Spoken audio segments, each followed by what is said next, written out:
Well, what about Shepard?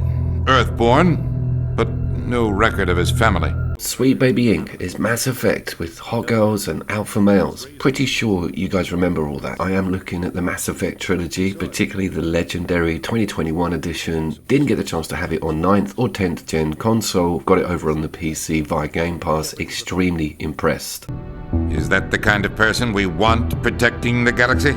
We're going to look at all three games, including Andromeda, that has been on the channel once before many moons ago, but never got the chance to feature these original Mass Effect games. We're going to dive into 2 and 3, because that's kind of my blind spot. Mass Effect 1 was finished by myself a number of times. I fell in love with the game. It was my whole introduction to BioWare. That led to Dragon Age, Inquisition, the rest is history. And this all dovetails in with the Anthem review that I put out a couple of months ago for 2024. The studio is just unrecognizable nowadays. I wanted to make this video just to remind myself and everybody that the Mass Effect series is still very strong. That legendary edition looks crisp as over on PC, and all footage captured at 60 frames per second. And I imagine 8th and 9th gen console performance is pretty good. I'd love some comments if you own this over on a PlayStation 5 or an Xbox One X. This also ties in with my third person ARPG shooter video, which managed 500 views. Extremely grateful, thank you very much. Fingers crossed I may get the same engagement with this video. I've probably just jinxed it. The game does have a very workable photo mode, all three in actual fact, including Mass Effect 1, so it's really good to get an external view of a lot of these beloved assets and characters. No one cares about your photo modes, mate. I care about them, and they've helped me look at these three games in a lot more detail. The fact that they are third-person ARPG shooters means that I've been able to peg them against some of the most recent games like Remnant from the Ashes 2, and dare I mention Vanquish with its excellent cover system mechanic. The Mass Effect series has a massive advantage over those aforementioned games because it comes with an extremely strong story, good writing, and loads of decision making that affects your end game, party size, who you interact with, and what happens as you move down the line with the game's progression model. Visiting these beloved locations with this remastered visuals is so cool. It was one of the greatest things, firing them all up and having a good walk around, checking everything out. I know this opening footage is very boring, and I apologize. I just want to make it clear that Mass Effect 1 from 2007 can still compete with the big boys, even though it has had a remaster. But that base game model that I want to look at, that hasn't changed, and that also smashes loads of new stuff out there at the moment. That's an extremely important point, and that's part of the reason why I made the video. This was sort of a wake-up call to how weak a lot of third-person games are at the moment. Bad writing, crappy, non-consequential decisions, weak characters. Mass Effect 1, 2 and 3 you need to go to if you've never looked at them. It will blow your mind of how much care went into making these games. Maybe the third one is up for a bit of scrutiny when it comes to the ending, and we're going to get into that. But it's the meta and the day-to-day stuff I'm super interested in.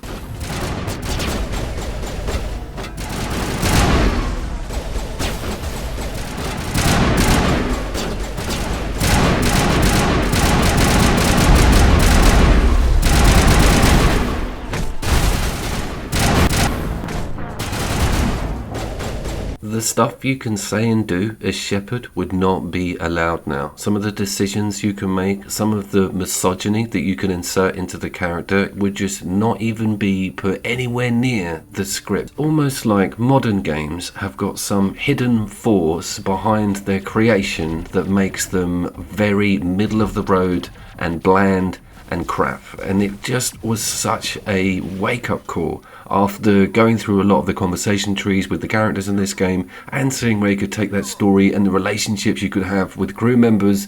It blew my mind at how mediocre role-playing games are now. Baldur's Gate 3 is the only thing that comes anywhere near this, and look at the numbers on sales. Yeah, but having misogyny and sex scenes and a nasty alpha male taken out of the game is a good thing. I do and don't agree with that. It's nice to be asked. It's nice to have that decision-making process left to the player. If you want to play as an arsehole, you should be able to. I don't want people making these decisions for me. I don't want to play a game that's been dumbed down and censored because some department has completely whitewashed it of any enjoyment. Can I get something in the comments about that? And if you haven't played Mass Effect 1, 2 or 3, you've got to look at how cool this story is and how amazing all the interactions are with the characters. It's just a real refresher. Your eyes will be open at how terrible the industry is currently.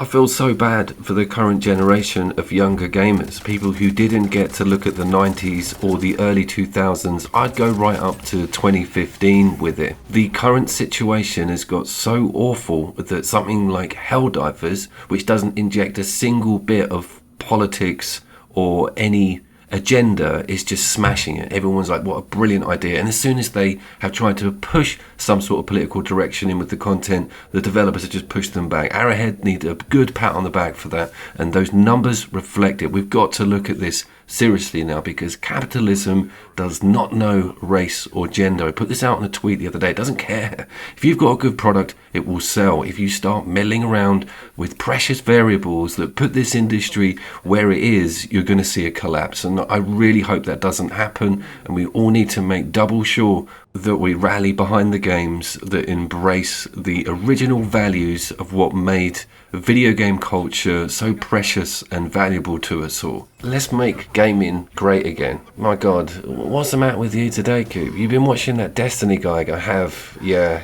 Destiny's got me super depressed today. That guy is pure evil. His liberal rhetoric is poison, and anybody who follows him or listens to what he's spewing out at the moment, you need to be ashamed of yourselves. Hey, Commander, check out my co-pilot! So she installed herself into the new body without... Come on, Commander. Okay, look at that! I would have baked a cake. I am right here, Jeff. Yes, you are, Edie. Yes, you are. That joke, it's crass, it's misogynist, it's not amazingly funny, but I want to see it and hear it. If the developers put something like that in a game, then I want to see that stuff. I don't want it pulled out or changed or adjusted or dumbed down because I may or may not be offended by it. Do you see where I'm going with all of this? The industry has been smoothed out horribly. It's like having your food tampered with or something and all the flavour removed without your consent. And I think we've already been putting up with this for near on 10 years now, and that's why the Mass effect really hit home with me. This is not about, revisiting the classic. This is about how far down the line we've got with video game development and interference from politics and policies. I'm kind of done with it. Heads up! Harvester incoming!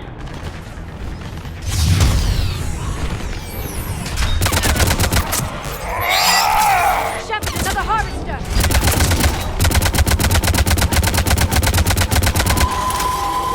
Mass Effect was also considered extremely progressive on its release. It was one of the few role-playing games that actually had homosexual scenes or even relationship trees or conversation branches. My point being, it was a role-playing game. You could play a role. You could be a badass heterosexual alpha male that took no crap from anybody and came out with amazing one-liners, or you could be something else. The fact was that you had that scope. There is no scope anymore, and it's broken my heart a little bit. I should probably start talking about the video games themselves. We are actually looking at Mass Effect 3. We're going there first because it isn't the strongest of the trilogy. If you look at a lot of the feedback, there was some unhappiness with the finale of the game. That's another kettle of fish. The meta is slightly different. It's very much over the shoulder and combat focused. You can't actually put your weapon away in the game full stop when you land on the planet. Mass Effect's original selling aspect was that you went down onto a surface, you had a look around, you found some quests, you spoke to some NPCs, you banged an alien, then you got back on your ship and got on with the next mission. With this, it feels extremely corridor and linear, but that combat is some of the strongest in the series.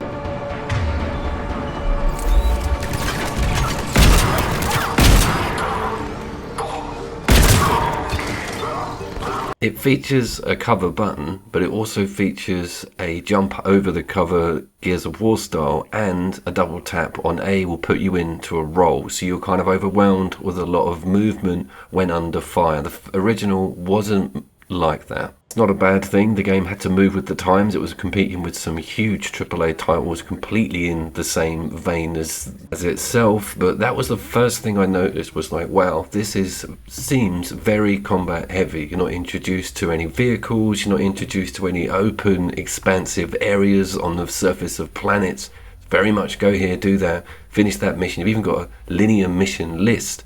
So straight away that sort of detracted me, but it does look impeccable, and the character models and some of the locations and lighting, this is by far one of the strongest of the games on a visual remastered level. That makes sense because it is the most recent of the three.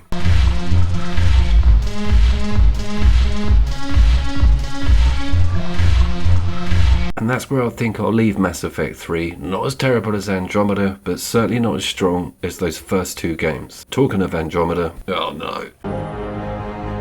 But today, whatever our reasons, we take the first steps toward a new future for humanity.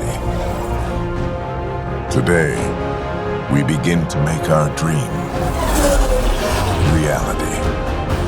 The prefabricated character that you're given to work with is the complete polar opposite to Shepard. This becomes more apparent towards mid-game when you start getting to make your own decisions. The front end is extremely linear. The studio must have been under so much pressure prior to getting this game out, and if you were around at the time, you'll be aware of all of the glitches, all of the bad facial animations. Everything was just such a mess with Andromeda. They did manage to get it all straightened out, but the problem is the actual base game, the actual meta, is just not Mass Effect.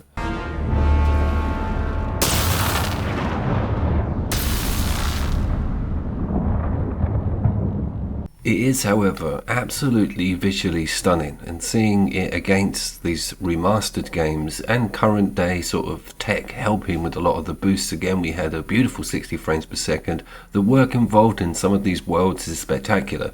The free roaming and exploration aspect is even more simplified than Mass Effect 3, and this really takes its toll on everything. They seem to forget that the cornerstone to a Mass Effect game is decision making and crafting almost your own world and atmosphere within that. I'm talking about all the relationships with everybody on the ship and how you've got your team set up. It all just seems completely redundant, and it's like a linear first person campaign. But this does come with some multiplayer, which I did actually try. It's got horde mode in it.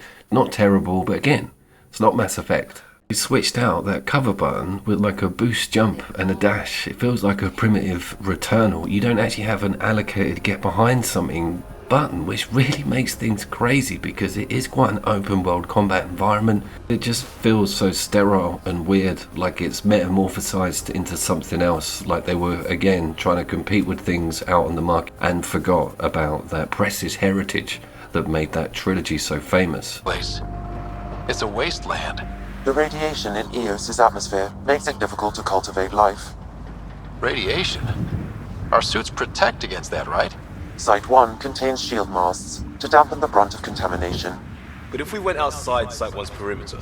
That would not be advised. Alright, you've waited long enough. Let's get to the daddy. We're at the 13-minute mark, I think. If there's anyone still here, big thanks for staying and listening, and we're now about to look at a decent Mass Effect game. Shepard is on the loose. Repeat, Shepard is on the loose. Get people down here. Mass Effect 2 kind of has it all with the mechanics. It has a pinch of Mass Effect 1 with that simplified combat system, and also an injection of more complication on some of the moves with the characters you can bring on board. But it's got this excellent intro which introduces you to all of the new people, and when you win a team member over, they come over with their own mission. Getting Jack out of that prison was so memorable, even back then, even more so with this remaster.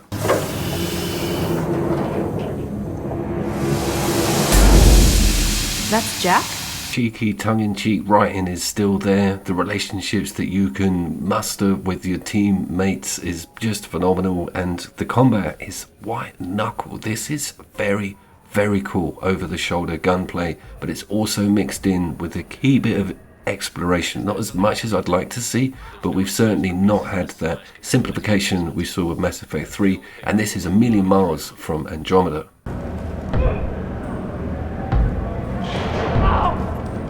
Your package will be at out processing just down the hall.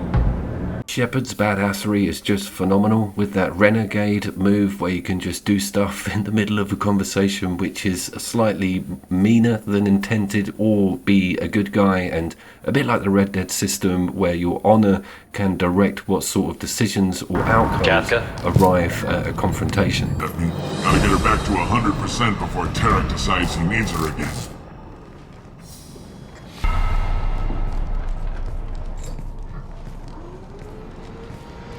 You're working too hard. We're compromised. No shields! It's also quite tough. I love what it pushes to you early on. You're dealing with a lot more robotic enemies. There's big mechs and dreadnought style machines coming at you, and a good mix of race that you've got to deal with on a constant basis. Everything revolves around what you've got to fight and the best way to fight it, and there's a genuine impact on who you've brought along for that mission and what specials you have access to. You also see the return of some absolutely legendary characters, and I've playing this fresh, so there's no previous save on each of these games. I would, in an ideal world, go right the way through one. You get the chance to upload your save so that you can import the character. This is probably the best way to get through this trilogy. And who authorized you to hold my race hostage?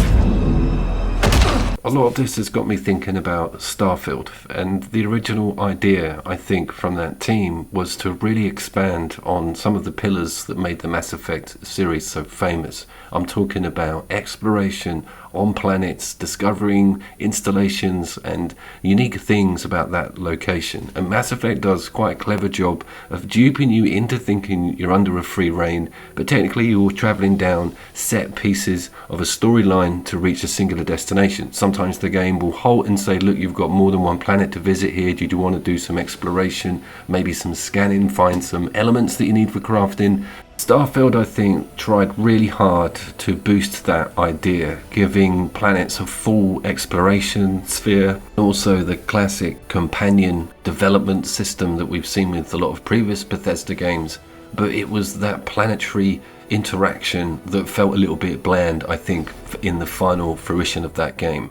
This is different because of its destinations are really mapped out to you, and you're ready for quite a big staged battle or fight. It straddles that difficult ground between scripted events, open world exploration, and a sort of mission structure that gives you more than one choice. With Mass Effect 2, you've got a damn great list of things you've got to do, which you can approach in any particular order. I like to do them chronologically. I want to get all the team members that need rescuing or you're introduced to before sort of venturing forward onto that big mainstay section of campaign. And I will say, when you've got everyone together and you go after the main antagonist, it's a hell of a feeling. It's one of the strongest feelings I've had in a party-based video game for a long time. Probably Dragon's Dogma is the last time I felt that concerned about my colleagues within a game and the outcome of what was going to go down in that mission. I like the idea of the mixture of species and race that you're fighting. Sometimes it's humanoid, sometimes you're dealing with far more familiar adversaries that are of old school race from the first game, but it's cool the way it mixes it up, and they do take cover. The AI isn't terrible. You're flanked, you're forced into using a lot of these really cool moves, and that party structure is integral to how the game plays out. You cannot say that about Andromeda, and also that system is a little bit watered down with Mass Effect 3, I feel, with giving you quite a lot of mundane stuff to access before you get some decent people on board.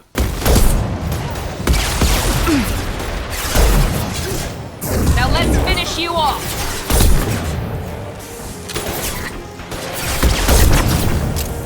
So where does that leave us? Well, it leaves us worrying about Mass Effect 4, definitely. And I probably need to pull out Dragon Age Inquisition again. I think that may have been BioWare's last high point with video game development. I'd love your feedback on that statement. So the order in which I would play these games are chronologically as they were released, particularly on this Legendary Edition. I would go straight through Mass Effect 1, carry that save profile over to 2 and enjoy that game to the maximum. Is 3 worth looking at all? Of course. But just expect some crazy Hollywood style set pieces and really to be sat on a set of rails that doesn't stop until that fun lacked.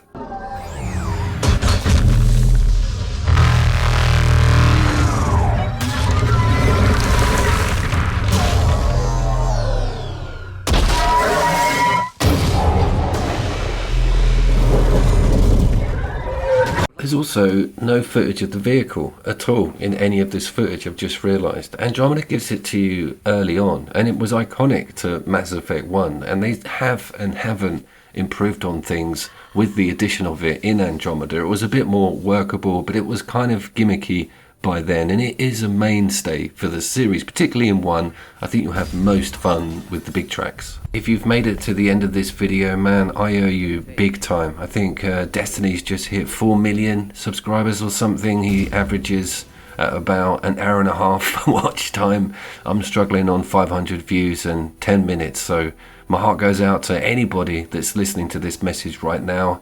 Thank you hugely.